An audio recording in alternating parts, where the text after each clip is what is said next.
Hey friends, we are in the home stretch here. We're going to talk about the last two episodes of Bridgerton Season 2, episodes 7 and 8, Harmony and the Viscount Who Loved Me. In many ways, I feel like I'm back in college in terms of depth of analysis, and yet I am just scratching the surface despite, that I've talked for a while about these things. So again, there are going to be things I miss in this, especially because it is coming from but one singular perspective, and I am not going to catch everything. But if you've made it this far with me, or if you're jumping in at the end, I appreciate you nonetheless, because as I've said, I know many people are enjoying Bridgerton and have thoughts, so you have many places in which to get those thoughts. So we're picking up after the failed wedding and the kiss, and even my first go around on this, I found myself really wanting to get Kate and Anthony together, particularly in episode 7. We open with a lot of pining. We see both Kate and Anthony in bed kind of replaying this moment and thinking about each other. These are shots, particularly with Kate, that I caught in the trailer and was expecting to play out in a much different way. But they're gorgeous, and they really illustrate the longing, as I said there, and also kind of the tension with want, desire, and society reality. We immediately move into the bathtub scene, and all the Sharma's of skin looks fantastic in this. I can only dream. We get kind of an allusion to the Lily soap, but this episode really sets up both families on the brink of disaster, so to speak. When we move into the Bridgerton's drawing room, it's a much different thing. The tone is a little bit more light, and we really get a sense, in a way, that Anthony really has protected this family from the idea of what ruin would mean, or at least the reality that that might happen to them. They're on the precipice of scandal, but really only Violet and Anthony feel what that means, or fear repercussions of what that could lead to. And I think we see this play out particularly in Eloise's plotline these two episodes too. While those scenes can be hard for me to watch personally because of the way the conflict is handled in them, and again, I'm very susceptible to secondhand embarrassment and that kind of awkward tension and whatnot, knowing what we know anyway, there is a lot of privilege in her existence, and she's having to face consequences of actions in a way here that she really hasn't had to think about before in real depth. She hasn't seen those real consequences. And part of that is she really is just entering the world in terms of the full season, this season, show-wise. But we do get the sense, again, that Anthony has protected them from a lot, despite how he may resent them for those choices, as alluded in Daphne's speech in episode 6, but also how the other siblings at times may resent him for it as well, as alluded at the end of the episode in one of Anthony's lines, which I'm sure we'll touch on more. So while it would be easy to say, okay, Kate and Anthony can get together now because there are no more obstacles in terms of like Edwina in the way, there is still this real sense of family obligation, and with both families on the brink of ruin, on the brink of scandal, and this being everything these two characters have fought for, they are still putting their family before themselves, because if they were to get into that temptation, there is that scandal for their families. And they also haven't really accepted the depth of their feelings for each other. So for them, this is the idea of passion potentially ruining everything that they've worked to build, as evidenced by one of Kate's lines at the end of episode 5, where they have had that morning ride meeting, and she talks about this feeling will pass and we'll be able to bear it. And so this episode, episode 7, is kind of them coming to the realization that they may not be able to get over these feelings. They may not be able to bear it, but it's all within the context of their family situation. So we're really setting up that ultimate choice for them between family and desire. But at the same time, it's really nice to see these families present a united front. They are not being pitted against each other, but rather they're joining together against society to get ahead of the gossip and try to fight back against the scandal. So when we get the scene with them in the park, on the morning promenade, and they're getting cut by members of society, I appreciated this simply because we hear like cut indirect and cut direct pretty frequently in Regency romance particularly, and it was kind of nice to see that play out, and it was fun to kind of watch that well-mannered power struggle. And even though it is of a different time and social class, it also feels very kind of like small town gossip.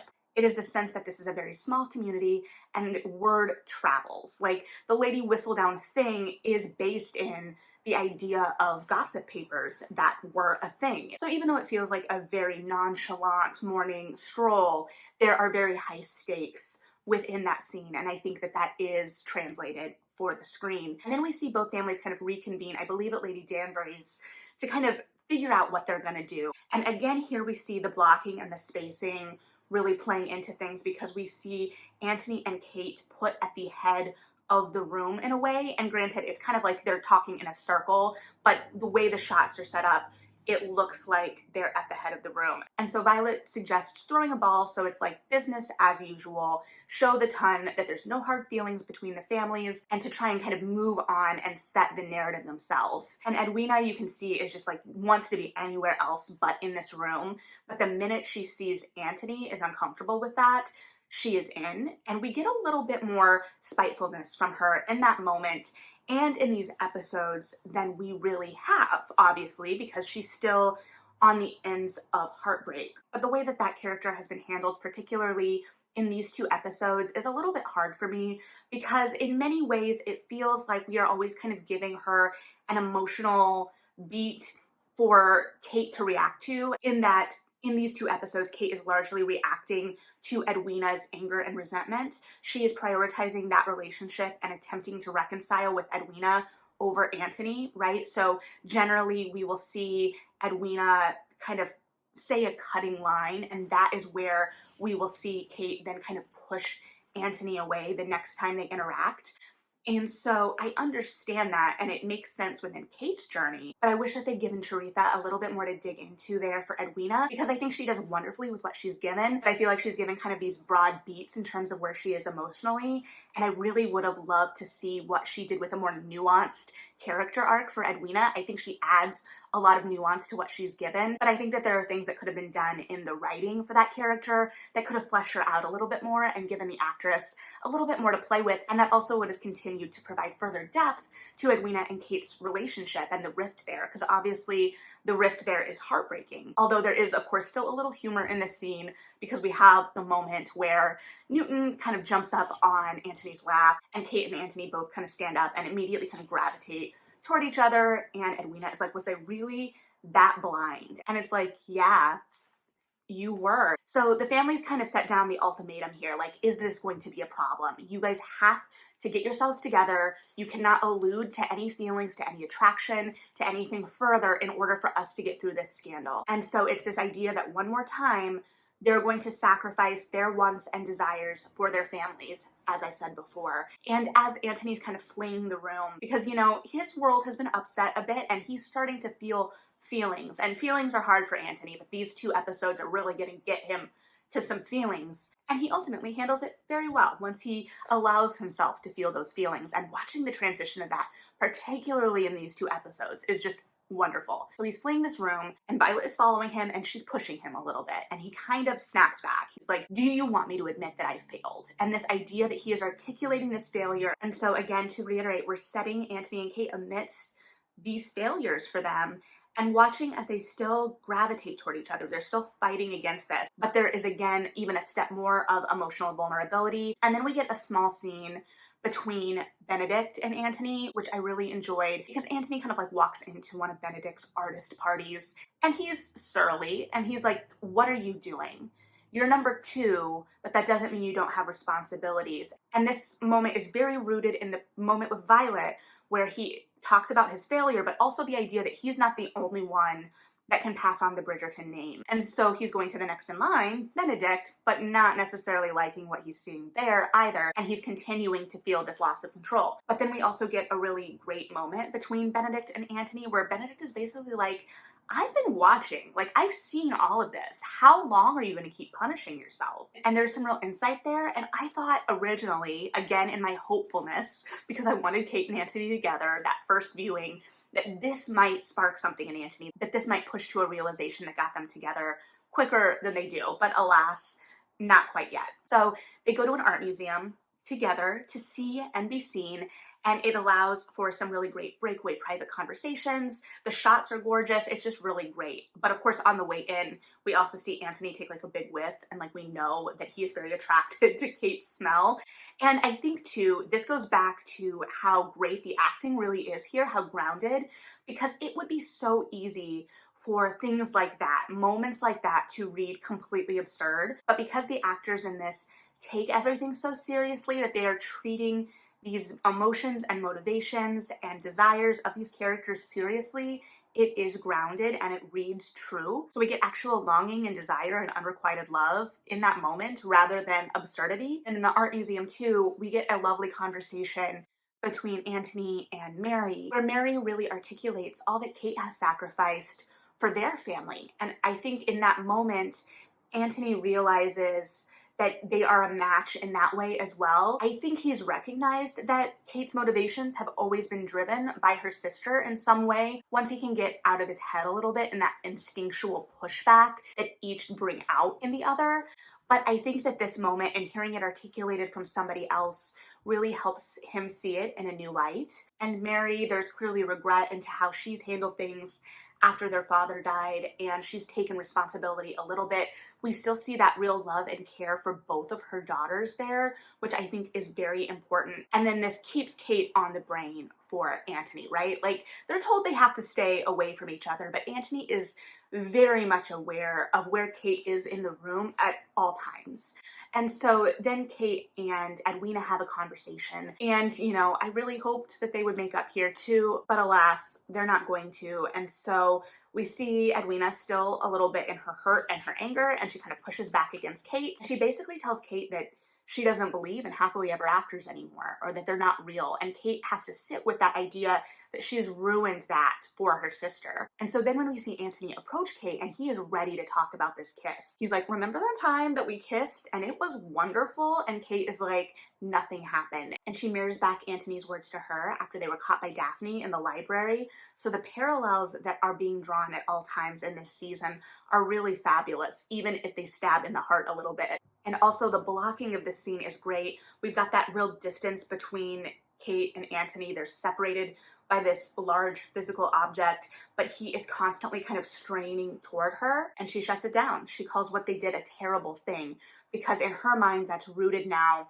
in killing Edwina's belief in happily ever after. And so then skipping ahead to the ball at the Bridgerton house that no one comes to. So they prepare this beautiful ball and no one shows up. And so now we've got our families really on the absolute precipice of ruin. Like, this is the moment of truth, and they've kind of failed. And where we would expect before to see this really throw Anthony in particular into distress, he kind of just laughs it off, and he calls Hyacinth down, which will never not be precious, to dance. And then we see these two families relieving this stress and tension of the absurdity of this moment through movement. And I think this is another wonderful example, again, of how movement is used in the show to forward plot. You know, movement often forwards plot, but there you go. So it's that release of tension in the moment of the scene, but is also symbolic of the beginnings of reconciliation for the two families. It allows characters to kind of connect in different ways, and it's just a lot of fun. And it also shows Anthony taking pleasure in his family. At the moment of absolute ruination, it's no longer about the responsibility. He is now a brother. He is in some ways playing with his siblings in a way he's never been able to. He's just having fun with his family. And there's something so joyous in that. And I think also Kate being able to see that. And then we get another Kate and Edwina moment. And this one, I think, is the one I have the most problems with in terms of the way the character is written on the page. Because Edwina shuts Kate out again. And yet they haven't really given us, and maybe I missed it, the moment where Edwina becomes upset again. So the dance kind of like loosened everything up. And I don't know if it's a matter of her catching herself and being like, wait, no, I'm supposed to be upset. I'm not happy still, or what, but that one felt a little bit more misguided. In this moment, and the way that this relationship has been progressing over the course of the episode, I think then directly feeds into the gazebo in some ways. In the book, Kate says, but I am her older sister. I have always had to be strong for her, whereas she has only had to be strong for herself. And this isn't really ever articulated in the show. Kate kind of lets Edwina feel her feelings at her, and she stands up for herself at the end a little bit in terms of explaining where she was coming from and that it wasn't malicious. And in the book, she's obviously not saying this to Edwina because it's a much different dynamic, but this idea of responsibility. And then we go to the gazebo, and part of me thinks that this is a visual reference to the cover, or at least one of the covers of the Viscount Who Loved Me. Two, the moon is going very hard in this scene. This was very well lit for them. And so this is kind of a high moment of tension. And this is after the revelation of the Lady Whistledown issue that has kept the ton from the party. So again, at the moment of actual, now there's real stakes for the family in many ways. And Anthony goes after Kate. And there is again a real push-pull to this conversation. The way that they block this, or the way that the actors maneuver the space, however it's been designed, really works with the characters. You see them pushing and pulling in equal parts. You see the real desires and things that those characters, the objectives those characters are going after in those moments. It just reads really well. And that push and pull also has a charge and a sexiness to it. So it's all rooted in the characterization, but also adds an extra emotional resonance to everything. And in this scene, Kate has all the power in many ways. And so we see Anthony kind of lay it out all on the table for Kate. They're still very much fighting those desires, but they know they're not going to be able to fight much longer. Anthony is basically like, I know that most of my siblings secretly despise me, or at least I suspect it. And that resonates with Kate in that moment. So they're both kind of like, look, we failed. We didn't succeed. And then we're seeing that push and pull against that desire, and whether they're going to give into it and what the repercussions would be if they did. And at a certain point, it no longer matters. Anthony tells Kate to go inside. She tells him, what did I tell you about giving me orders? So again, we see her with the real control of the situation in that moment, and we see that continue with Anthony after they come together, being like, I'm going to stop. I'm going to be a gentleman. I'm going to stop. Paraphrased again, obviously. And she basically says, don't you dare stop. Again, we see him pulling away in that moment, attempting to regain that composure. And then we lose all sense of control and composure. So we see that real battle play out in their words, in their spacing, and ultimately they abandon that need for control in that moment while still taking some, and give in to their need for one another. And this is a very sexy scene. There was a lot of talk before this season aired about it being tamed down.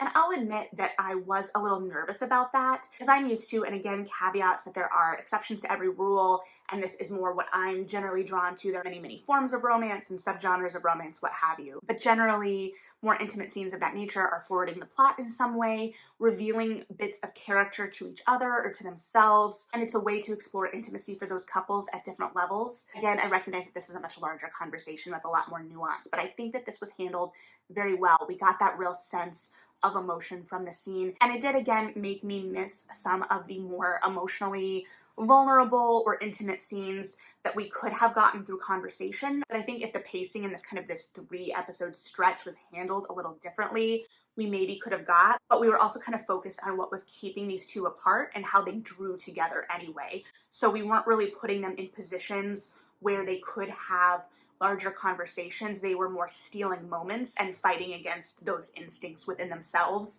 to steal those moments or those glances. And so this is a real breaking of the tension. This is giving in to everything that they've wanted and stealing a moment for themselves and reveling in each other and meeting each other where they're at.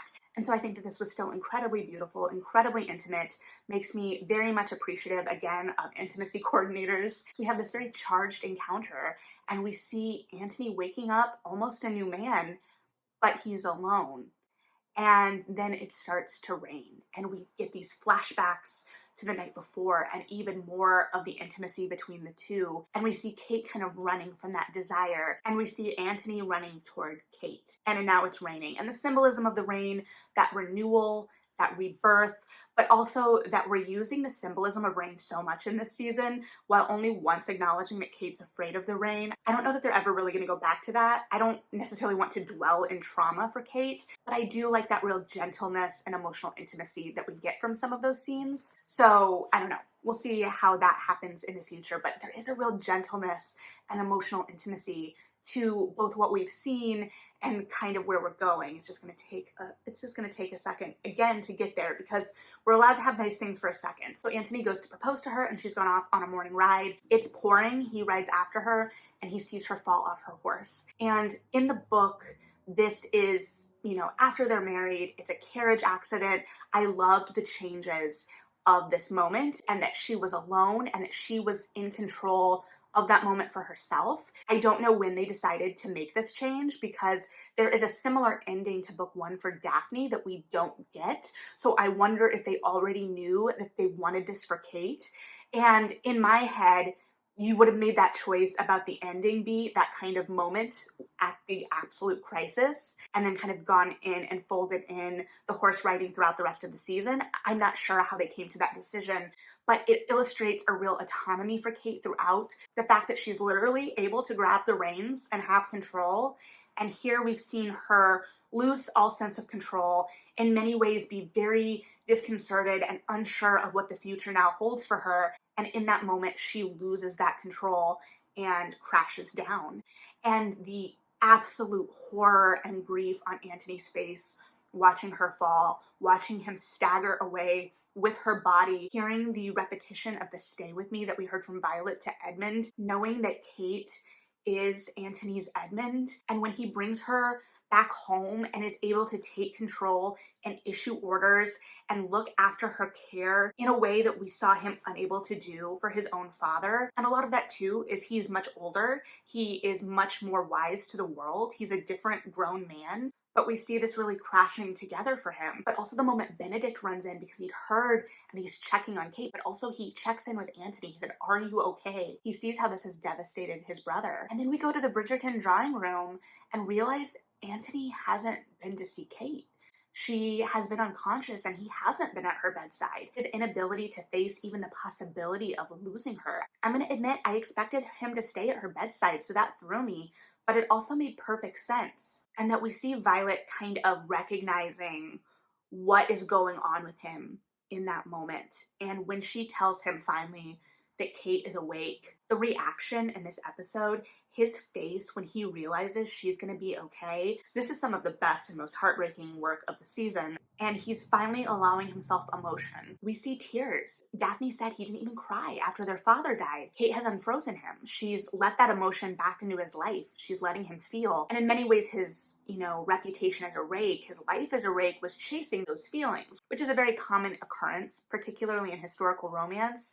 We don't really articulate that overtly within the season, but that's very much, what is at the heart of things there. And so while we don't really go back and address that reputation, we definitely see the reforming of it. And Violet gets kind of emotional here too, because it's so similar to what she went through with Edmund. And at first I was kind of like, let him have this moment. He's grieving in many different ways, and we've seen how he has put aside his own grief for Violet's grief time and time again. So I like that she apologizes to him. She's like, I can't imagine what you went through seeing your father like that. I'm so sorry you had to see that. I regret that. And lets him have that moment to kind of process that. And we finally see him kind of dealing with that emotion. And the absolute vulnerability when he tells Violet, I don't think I can see her.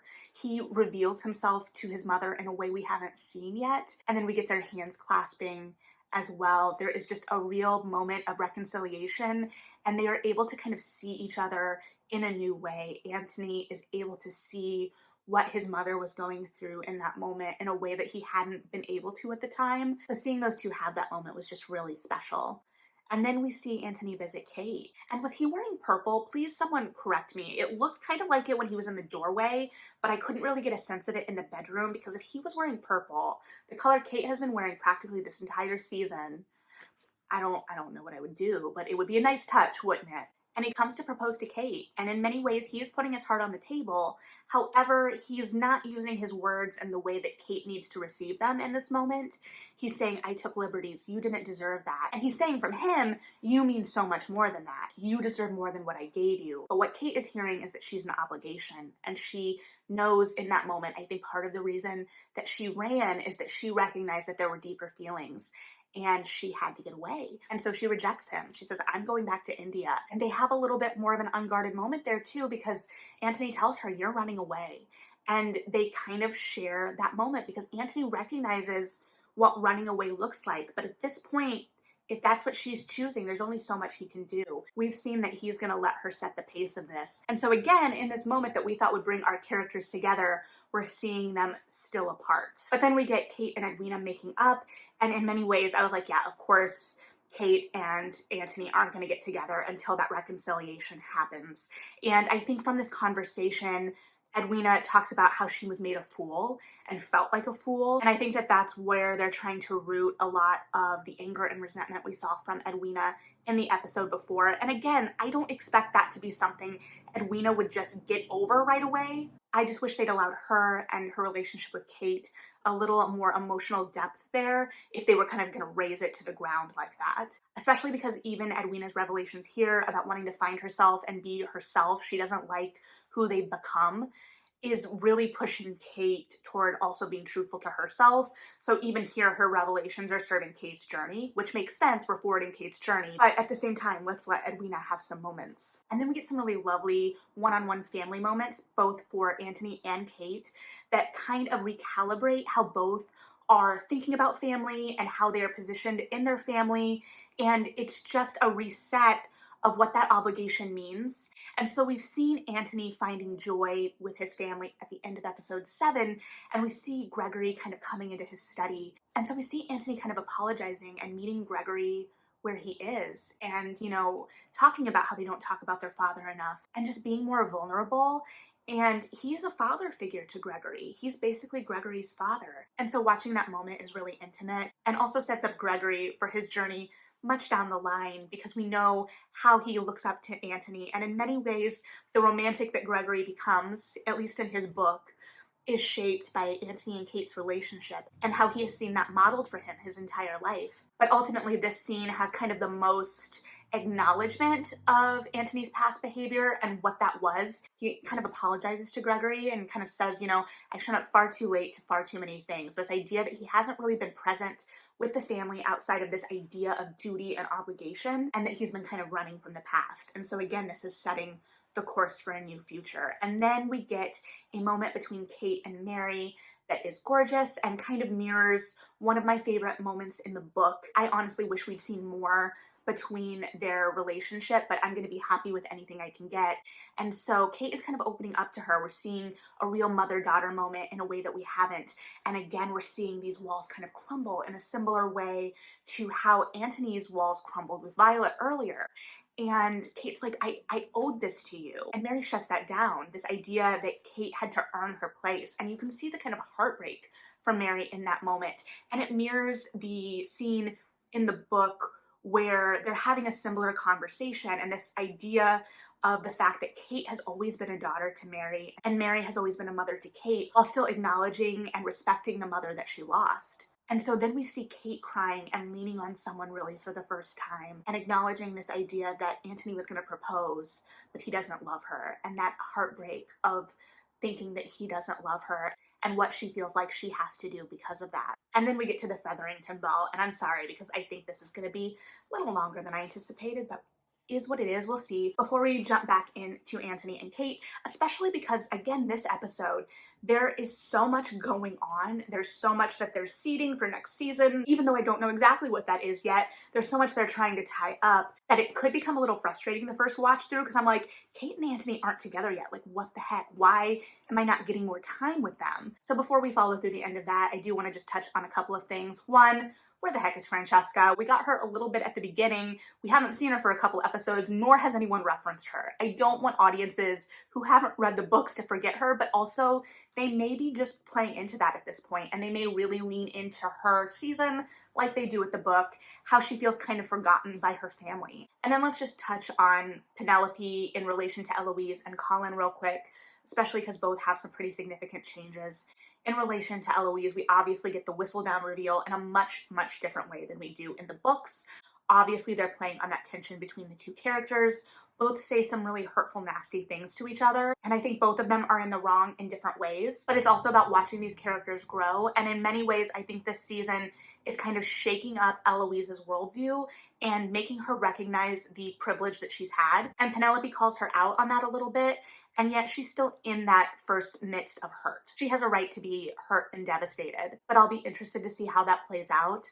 And then with Colin and Penelope, we get a couple, at least for me, big moments in this episode. So we get him pulling her into a private room, and he's going to tell her about the jewels that are fake. But Lord Featherington and Penelope's mother walk in on them. And in that moment, Penelope's mother, who we've seen orchestrate a marriage for her daughter based on being caught in a compromising position earlier in the season, doesn't even register or think to force Colin to marry Penelope. And then we get Colin and Penelope dancing, and the joy of that moment for Penelope, undercut almost immediately while Penelope is already devastated by Colin saying that he would never pursue her. And this is both textual and not, because he does say something very similar to his brothers in Benedict's book. But one, it's to his brothers.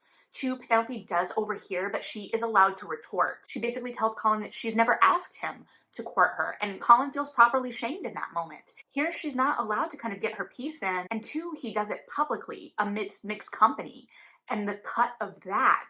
So I'm willing to bet that there may be more to that moment than we've been shown. I mean, it's clearly going to come back in some way. It does also kind of mirror Antony's moment at the beginning of the season when Kate overhears, but there's a lot more tension that's being built in there. There is a lot more than just kind of this unrequited love and this kind of sudden realization or seeing of Penelope that's going to have to be overcome in that relationship. And I think it will add depth, because after that moment in the book, the pacing can feel kind of off at times to me personally. And I think a lot is still going to come from Colin's kind of like rootlessness and lack of purpose that he's feeling that is still in the text as well. I'll be really interested to see how that develops. I think they're building a lot more tension in there, so it feels like it's almost setting itself up to be the end of a Sarah McLean series where there is a lot of history, a lot of charge, a lot of angst between our protagonists. But I'm interested to see what's going to happen. But I think it's important to remember, both with Eloise and Penelope, that these characters are growing and that conflict leads to that growth. They can't stay the same people for 4 or 5, however many seasons before we get to their journeys.